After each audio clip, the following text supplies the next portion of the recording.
नमस्कार दोस्तों, स्वागत है आप सभी लोगों का आपके अपने चैनल ट्रेडर्स डायरी में।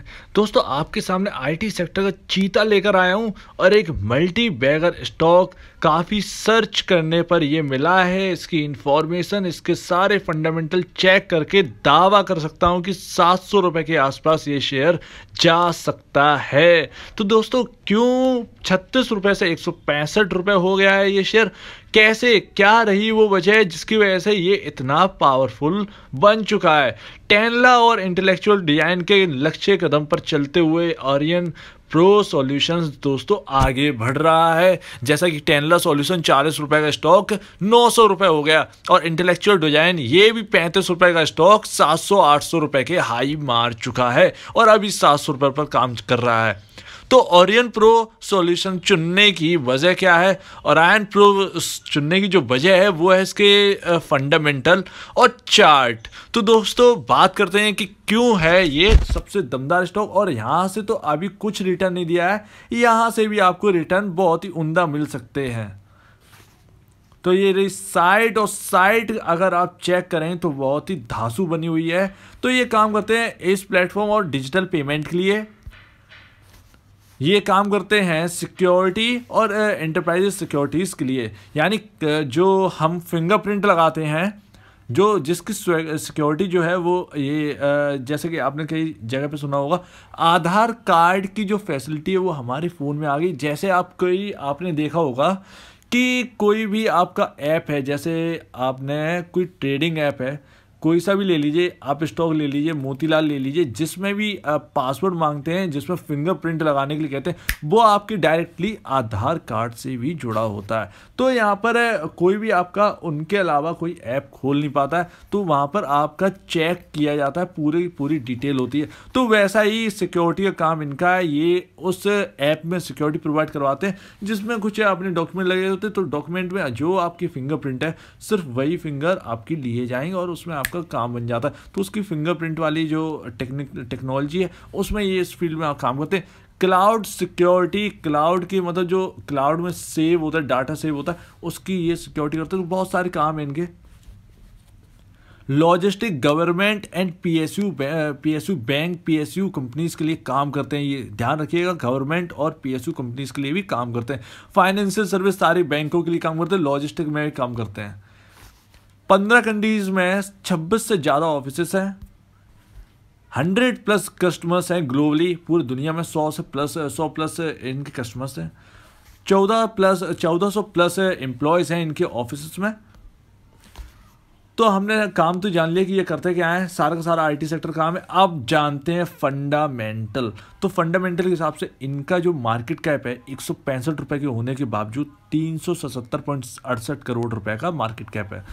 ईपीएस क्या है 11.22, पी रेशियो क्या है 14.76, इंडस्ट्री पी क्या है 32.82 और बुक वैल्यू पर शेयर क्या है 248.5 पैसे। तो दोस्तों, यहाँ पर क्या आपको मिला, मैं पहले बात बताता हूँ। बुक वैल्यू पर शेयर, जैसा कि मैं हर वीडियो में कहता हूँ कि बुक वैल्यू पर शेयर वो होता है जो कि फंडामेंटल को देखकर एक वैल्यू आपकी होती है, एक प्राइस आपको होता है और वो प्राइस आपके स्टॉक का होना चाहिए। तो बुक वैल्यू पर शेयर क्या है 248 रुपीज़ है, लेकिन वर्क कहाँ करता है 165 रुपये पर काम कर रहा है और एक टाइम में ये 30 से 35 रुपये के लेवल्स पर काम कर रहा था, लेकिन अभी भी अपने ये बुक वैल्यू से काफ़ी नीचे है। तो काफ़ी नीचे का मतलब क्या है कि गैप है काफ़ी, जो कि भरना बाकी है। अब क्या है, मैंने जैसा कहा 3 साल तक लिए आईटी सेक्टर बजिंग रहने वाला है। तो 3 साल में ये नहीं पता कि ये स्टॉक कहां से कहां पहुंच जाएगा। 248 रुपए तो इसका बुक वैल्यू है, ये प्राइस तो इसका होना ही चाहिए था, जो कि अभी तक नहीं मिला है और अब तेजी पकड़ी है। तो ये मुझे लगता है कि 248 भी पार करने की कोशिश करेगा। तो अब तैयार रहिए, अपने रडार पे इस स्टॉक को रख लीजिए, अगर नीचे मिलता है तो खरीद के चल सकते हैं। इंडस्ट्री पी 32.82 है, पी रेशियो क्या है 14.76। डिफरेंस कितना है, काफी ज्यादा डिफरेंस है। पी रेशियो इंडस्ट्री पी से छोटा है, यानी इंडस्ट्री पी से सस्ता है। तो दोस्तों, यहाँ पर इतना तो पता चल गया कि ये स्टॉक सस्ता है वैल्यूएशन में। तो वैल्यूएशन में सस्ता है, ये तो हमको बिल्कुल करेक्ट हो चुका है, कोई भी इधर उधर लेने की जरूरत नहीं। ईपीएस क्या है 11.22, ईपीएस काफी ज्यादा है दोस्तों। जैसा कि मेरा एक जो फेवरेट शेयर है जिसके बारे में बताता रहता हूँ, डाटा मैटिक ग्लोबल्स, उसका भी यही हाल है, लेकिन उसका थोड़ा सा मार्केट कैप ज़्यादा है। इससे, तो वहाँ पर, लेकिन वहाँ पर क्या है कि ईपीएस सेम है, तो उनका भी 10-11 ईपीएस है और इनका भी 11। तो ये मेरा दूसरा फेवरेट स्टॉक अब बन चुका है, जो कि है ओरायन प्रो सॉल्यूशन लिमिटेड। तो दोस्तों ये भी आगे बढ़ेगा और मार्केट कैप काफ़ी छोटा है, 1000-2000 करोड़ की तो कंपनी होनी चाहिए। तो अगर 2000 करोड़ की कंपनी बन गई ना दोस्तों, तो आप सोच लो कि कहाँ पर है, क्योंकि इसके सिर्फ 5 या 7 करोड़ ही शेयर्स हैं मार्केट के अंदर, बहुत कम शेयर्स हैं। आपके सामने रिजल्ट्स लगा दिए हैं, एनुअली रिपोर्ट है और 2016 से 2020 मार्च तक की रिपोर्ट है, और मार्च टू मार्च ये एनुअली रिपोर्ट आपके सामने है। तो नेट सेल 710 करोड़ रुपए 2016 में थी, 2017 में 493.90 करोड़, 2018 में 418.54 करोड़, 2019 में बढ़कर 522 करोड़ रुपीस और 2020 में गिरकर 455 करोड़ रुपए रह गई है। तो यहाँ पर अप डाउन जैसी स्थिति बनी हुई है। तो यहाँ पर क्या कहना मुश्किल है कुछ भी। 2021 की जो रिपोर्ट आती है उसके हिसाब से हमको पता चलेगा, जो कि 15 से 20 दिन में आने वाली है इस स्टॉक की। प्रॉफिट आफ्टर टैक्स क्या है, जो कि बहुत इंपॉर्टेंट होता है। तो 2016 में 55 करोड़ का प्रॉफिट था, 2017 में घटकर 32 करोड़ का रह गया, 2018 में बढ़कर 37.89 करोड़ हो गया, 2019 में तो 3 साल का रिकॉर्ड तोड़कर 60 करोड़ रुपए का प्रॉफिट किया, और 2020 में सारा का सारा रिकॉर्ड तोड़ दिया, नीचे गिर गए हैं बिल्कुल ही। 4 साल का रिकॉर्ड टूटा है और 31 करोड़ पर इन्होंने क्लॉक किया है अपनी इनकम, यानी प्रॉफिट अपना क्लॉक किया है 31 करोड़ 28 लाख रुपए। तो यहाँ पर 4 साल में सबसे कम आया है। लेकिन देखना बनता है कि ये स्टॉक में टर्न अराउंड की स्टोरी काफ़ी ज़्यादा आ चुकी है, और देखना बनता है कि क्या होने वाला है इसके साथ।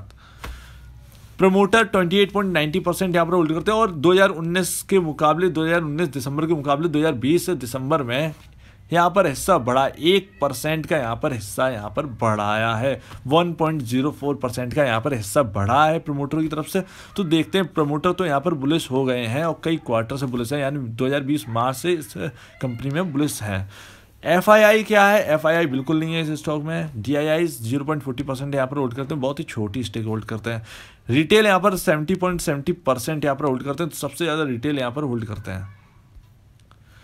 और ये रहा आपका खजाना। जैसा कि मैंने कहा कि फंडामेंटल और चार्ट देखकर ही इस स्टॉक को चुना गया है, और ओरायन प्रो सॉल्यूशन लिमिटेड का जो है आपके सामने चार्ट है, और इसने अपने लगभग 2007 के आसपास 600 रुपये से थोड़ा सा नीचे रह गया था, तो इसने लगभग 600 रुपये का अपना हाई बनाया था उस वक्त। उसके बाद एक भारी गिरावट आई और एकदम स्टॉक आ गया 100 रुपये से भी नीचे, फिर ऊपर गया 350 रुपये के आसपास, फिर गिरावट आई 100 रुपये के नीचे, और वहीं से 2 बार सपोर्ट ले गए, फिर से ऊपर गया 350 रुपये, फिर नीचे आया, फिर ऊपर गया, फिर एकदम नीचे आता गया। मतलब आपके सामने स्थिति दिखाई दे रही है, लगातार सपोर्ट लेकर ऊपर जाता है, फिर नीचे आता है, ऊपर जाता है, फिर नीचे आता है। लेकिन अब यहाँ पर स्टोरी कुछ और है। अगर यहाँ पर 248 रुपये पार करता है तो देख लेना दोस्तों, यहाँ पर भयंकर तेजी होने वाली है। शुरुआत है अभी तो ये, तो आपने फंडामेंटल तो देख लिया है, इसका काम देख लिया है, इसका चार्ट देख लिया है। अब कहना क्या चाहते हैं आप? तो कहना हम ये भी चाहते हैं कि इस स्टॉक में 143 रुपीज़ का स्टॉप लॉस बहुत ही ज़्यादा ज़रूरी है, जो कि आप लेकर चल सकते हैं, और ये आपको मल्टी बैगर साबित हो सकता है। तो इस स्टॉक पर ज़रूर रडार रखिए, चाहे आप ट्रेडर हो, चाहे आप इन्वेस्टर हो, क्योंकि ऐसे स्टॉक छोड़ना नहीं चाहिए। आपको ट्रेडर को लगातार इसमें मौका मिलता रहता है। जो स्टॉक ऊपर जाते हैं ऑब्वियसली बात है ट्रेडर्स को यहाँ पर मौका मिलता रहेगा। अगर आप रडार पर रखेंगे तो इक्का दुक्का 2 दिन में ये चलने शुरू हो जाते हैं। तो चार्ट तो लगातार ऊपर की ओर जा रहा है, अब देखना ये है कि जाता कहाँ तक है। तो अगर 248 रुपये अगर दोस्तों इसने अपना जो इसका प्राइस टू बुक वैल्यू जो है वो अगर पार कर दिया तो इसमें लगातार यहाँ पर तेजी बनी रहेगी। तो तेजी बनने का जो सिलसिला है वो जारी रहेगा, और मुझे लगता है कि 248 पार करने के बाद जो इसका हाई है, जो लगभग 550 के आसपास है, वो भी उसे क्रॉस करने की कोशिश कर सकता है। अगर कंडीशंस हैं दोस्तों, यहाँ पर रिजल्ट आने वाले हैं IT सेक्टर जो कि बहुत ही बेहतरीन आने वाले हैं इस बार। और मैंने जो कहा है, पहली बात तो यही है कि रिजल्ट अच्छे आने वाले हैं। दूसरी बात आपकी है 3 साल या 4 साल IT सेक्टर बजिंग होने वाला है, बजिंग रहने वाला है। दूसरी बात ये हो गई। तीसरी बात ये है दोस्तों कि IT सेक्टर में अब जब तक इसमें तेजी रहेगी तब तक IT सेक्टर के स्टॉक बढ़ते रहेंगे। ओरायन प्रो में दोस्तों मतलब ओरायन प्रो ने जो स्टॉक है उसने सबको मौका दिया। हमारे सामने टेनला सॉल्यूशन निकल गया, हमारे सामने केपीआईटी टेक्नोलॉजीज निकल गया, बिरला सॉफ्ट निकल गया, काफ़ी जेनसार टेक्नोलॉजीज जो नाम का शेयर है वो भी हमारे हाथों निकले और सारे के सारे 40 रुपए पे थे। टेनलर निकल गया, इंटेलेक्चुअल डिजाइन निकल गया, बहुत सारे स्टॉक निकल गए हैं। एक बहुत ही इंटरेस्टिंग स्टॉक था, उसका नाम मुझे याद नहीं आ रहा है, अगर मिलेगा तो मैं इसमें उसके ऊपर जरूर वीडियो एक बना दूंगा। तो दोस्तों ऐसी स्टोरी चल रही है आईटी सेक्टर में, तो मुझे लगता है कि आपको बने रहने चाहिए, जिसके पास भी है इस स्टॉक में बने रहिए। ऊपर के लेवल आपको मिल सकते हैं, जहां तक है आपको मिल सकता है दोस्तों। हालांकि इतने तेजी से चलने के बाद थोड़ी बहुत प्रॉफिट बुकिंग आ सकती है, लेकिन 143 का आप लेवल ध्यान रखिए, 143 के आसपास आप निकल सकते हैं। और अगर इसमें गिरावट आती तो मैं आपको अपडेट करूंगा कि कहां पर आपको संभलना है, कहां तक ये जा सकता है, ओवरसोल्ड कहां जोन है, ओवरबाउट जोन कहां पर आ रहा है, तो मैं आपको बताता रहूंगा उस हिसाब से।